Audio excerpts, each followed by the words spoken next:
1 Tesalonika dan 2 Tesalonika berbicara banyak mengenai peristiwa-peristiwa pada akhir zaman, terutama kedatangan Tuhan Yesus yang kedua kalinya. Kedatangan Tuhan Yesus yang pertama semua kita sudah tahu di Bethlehem. Tapi Tuhan Yesus berjanji Dia akan datang kedua kalinya. Kapankah itu, saudaraku? Dan apa yang kita perbuat dalam menantikan kedatangan Tuhan Yesus yang kedua kali? Nah, Paulus berkata dalam suratnya kepada sidang Tesalonika, perkara ini perlu kamu ketahui supaya kamu jangan bingung, jangan takut dan jangan tertipu oleh orang lain, oleh nubuat, oleh guru-guru palsu. Kamu jangan tertipu. Dan supaya kamu tahu mempergunakan waktu-waktu yang masih ada dalam menantikan kedatangan Tuhan kedua kali ini, supaya jangan ada waktu-waktu yang sia-sia atau dipakainya menunggu-nunggu saja dan tidak bekerja sama sekali. Nah, saudara, dalam menantikan kedatangan Tuhan Yesus yang kedua kali, dalam masa penantian tersebut, saudara, kita harus bertambah-tambah rajin. Amin. Bertambah-tambah rajin kematian, rajin melayani, bertambah-tambah berbuah. Sebab firman Tuhan berkata, pohon yang tidak berbuah ditebang. Bertambah-tambah dalam disiplin. Amin, saudaraku. Disiplin. Bertambah-tambah suci, berjalan dalam ruh. Dan bertambah-tambah dalam pelayanan, supaya kita menginjil dan memuridkan. Amin. Inilah yang kita kerjakan, saudaraku sebahagian, dalam menantikan kedatangan Tuhan Yesus yang kedua kali. Mari kita baca lebih dahulu dalam 2 Tesalonika pasal 2 ayat 1 sampai 4.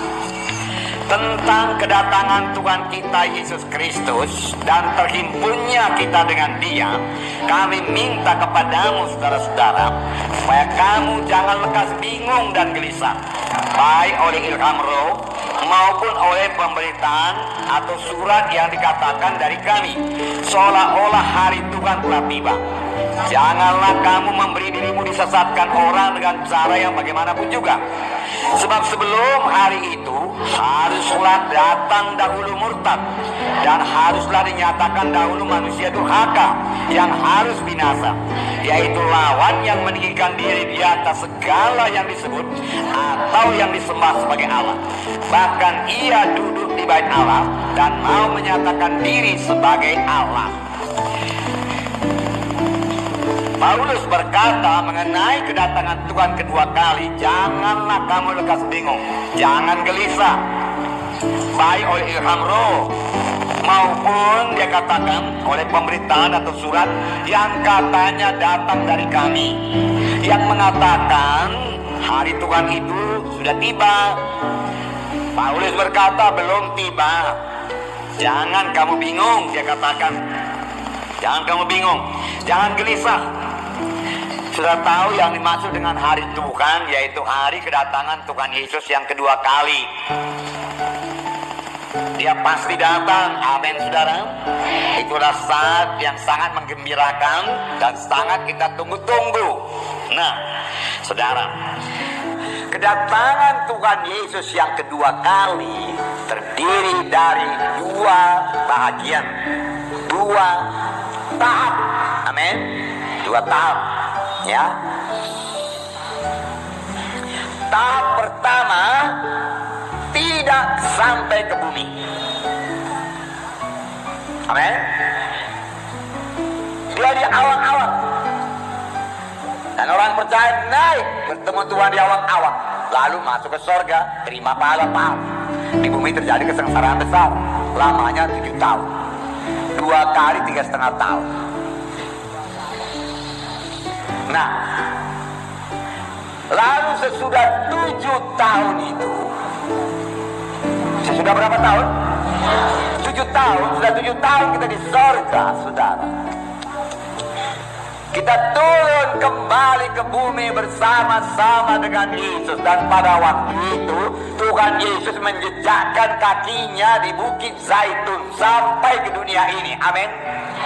Tidak di awal-awal lagi. Betul-betul dia memerintah dan dia mengalahkan antikristus dan dia mendirikan kerajaan 1000 tahun. Amin. Semua itu ada ayat-ayatnya, saudaraku. Ada yang menahan kejahatan sekarang ini. Ada yang menahan kemurtatan sehingga tidak lepas dari kekangan 100%. Ada yang menahan. Firman Tuhan berkata, ada yang menahannya sehingga dia tidak bebas merusak manusia ini. Tidak bebas membawa manusia ini berontak kepada Tuhan. Tetapi kelak yang menahan itu disingkirkan. Pada waktu itulah mereka tidak punya kekangan lagi. Dan mereka akan jahat sama sekali. Mereka tidak terkendali lagi. Mereka akan berbuat jahat semau-maunya. Di bawah pimpinan si pendurhaka atau antikristus. Jadi antikristus itu baru muncul setelah yang menahannya itu diangkat, disingkirkan. Sekarang siapakah yang menahannya itu, saudara? Saudara, yang menahannya dua-dua saudara betul. Ya, yang mengatakan Roh Kudus juga betul, yang menahannya anak-anak Tuhan juga betul. Kenapa? Karena Roh Kudus tinggal dalam hati kita. Kita adalah bait Allah, amin.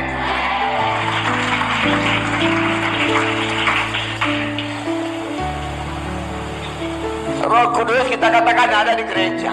Mengapa Roh Kudus ada di gereja? Karena anak-anak Tuhan ada di situ. Tapi dia tinggal dalam baitnya, yaitu kita ini. Dia tinggal dalam saya, dia tinggal dalam saudara. Lalu pada waktu yang menahan itu, yaitu Roh Kudus yang diam dalam anak-anak Tuhan, dan kemudian anak-anak Tuhan itu diangkat bertemu dengan Tuhan di awang-awang. Roh Kudus tidak ada lagi di bumi ini, saudaraku. Tidak ada yang menahan kejahatan lagi. Tidak ada yang menahan pemberontakan lagi. Itu ngeri sekali, saudaraku. Ngeri. Kejahatan akan luar biasa jahatnya, kenajisan akan luar biasa najisnya, pemberontakan akan luar biasa berontaknya. Dipimpin oleh antikristus, saudaraku. Maunya jangan seorang pun di antara kita tinggal pada waktu itu. Dan memang tidak akan ada di antara kita yang tinggal, karena semua kita percaya kepada Tuhan Yesus. Amin. Hanya Tuhan minta kita semua berjaga-jaga, berjaga-jaga, amin saudara. Supaya jangan kedatangan Tuhan yang kedua kali itu sebagai pencuri. Kedatangan Tuhan kedua kali sebagai pencuri hanya kepada mereka yang tidak berjaga-jaga. Tetapi kepada yang menunggu-nunggu kedatangan Tuhan kedua kali, saudaraku, maka kedatangan Tuhan Yesus tidak akan sebagaimana pencuri. Mereka sudah siap. Rindulah kedatangan Tuhan yang kedua kali. Adakah saudara rindu, saudaraku? Itulah pengharapan orang Kristen, saudara. Luar biasa itu, saudaraku. Amin. Luar biasa. Nah, Tuhan ini sudah menjanjikan ini beberapa banyak ayat mengatakan bahwasanya Yesus akan datang kedua kali. Jadi tidak dapat tiada pasti digenapi. Pasti digenapi. Dalam Yohanes 14 ayat 2, saya bacakan Yohanes 14 ayat 2 dan 3. Di rumah Bapa-Ku banyak tempat tinggal. Jika tidak demikian tentu Aku mengatakannya kepadamu. Sebab Aku pergi ke situ untuk menyediakan tempat bagimu. Amin. Jadi ada tempat di sorga, di rumah Bapa-Ku. Di manakah rumah Bapa? Di sorga. Ada rumah saudara di sorga. Amin. Ayat 3, dan apabila Aku telah pergi ke situ dan telah menyediakan tempat bagimu, Aku akan datang kembali. Aku akan datang kembali. Amin. Ya. Aku akan datang kembali dan membawa kamu ke tempatku, supaya di tempat di mana Aku berada, kamu pun berada. Amin. Bersama-sama dengan Yesus. Kemudian ayat 28, Yohanes 14 juga. Kamu telah mendengar bahwa Aku telah berkata kepadamu, Aku pergi. tetapi aku datang kembali kepadamu. Aku pergi sekarang, tapi aku datang kembali kepadamu. Begitulah besarnya kasih Tuhan Yesus, saudara. Sebenarnya dia bisa mengangkat kita saja, saudaraku, langsung ke surga, saudara. Tetapi tidak, Tuhan menjemput. Dia datang, saudara. Dia datang dekat. Dia datang di awan-awan ini, saudara. Ketika Tuhan naik ke surga, murid-murid menatap Tuhan Yesus, menatap ke surga. Lalu datang malaikat. Apakah kata malaikat? Malaikat pun tahu bahwasanya Tuhan Yesus akan datang kedua kali. Dia akan kembali lagi ke dunia ini. Malaikat pun tahu. Dalam Kisah pasal 1 ayat 11. Dan malaikat mengatakannya kepada murid-murid. Saya bacakan. Dan berkata kepada mereka, hai orang-orang Galilea, mengapakah kamu berdiri melihat ke langit? Yesus ini, Yesus ini, Yesus ini, amin. Yesus yang sama, Yesus yang saudara sembah sekarang, di mana saudara bisa bersekutu dengan Dia, yang mendengarkan doa saudara, jamah hati saudara, sehingga hati saudara meleleh saudaraku dengan kasih Tuhan. Yesus yang berjalan-jalan 2000 tahun yang lalu, Galilea, Judea, Samaria, saudara, Yerusalem, saudara.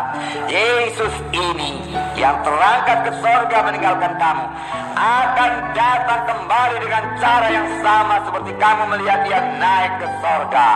Amin. Haleluya. Akan datang kembali, saudara. Amin.